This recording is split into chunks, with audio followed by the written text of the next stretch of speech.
స్నేహం నటించి సామూహిక అత్యాచారం అంట. బాబా ఏం చేయాలి వీళ్ళని? 9వ తరగతి బాలికపై 4 మైనర్ల అఘాయిత్యం. 6 ఏళ్ల చిన్నారి పట్ల బస్సు డ్రైవర్ అసభ్య ప్రవర్తన. విహారయాత్రకు వెళ్ళిన సమయం లైంగిక దాడి యత్నం ఆలస్యంగా వెలుగులోకి. వీళ్ళని ఏం చేయాలంటే మీరు స్మూత్గా డీల్ చేస్తున్నారండి. చాలా స్మూత్గా విచారిస్తారు, మెల్లగా కూర్చోబెట్టి మాట్లాడతారు, ఏంటి ఏంటి అని కబుర్లు చెప్తారు. ఇలా కాదు, కట్ చేసేయాలి వాళ్ళది. ఇంకోసారి అది చూసి ఇంకోటి అది చేయడానికి భయపడాలి. అట్లా ఉండాలి మీరు.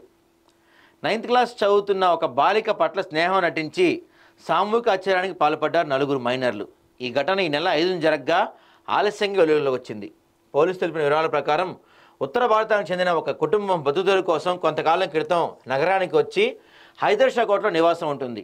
వారికి 9వ తరగతి చదువుతున్న కూతురు ఉంది. స్థానికంగా ఉండే కొందరు మైనర్లు ఆమెతో స్నేహం చేశారు.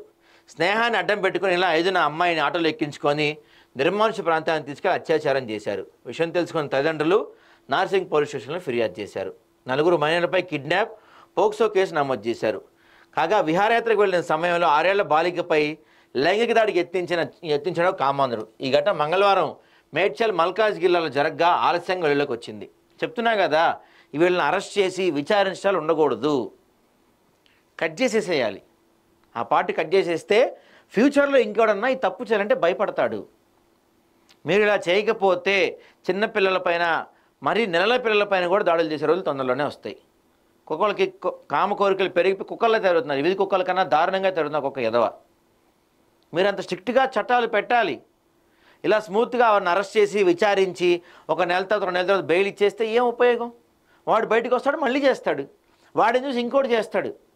అట్లా కాదు కదా, కట్ చేసేయాలి వాళ్ళవి.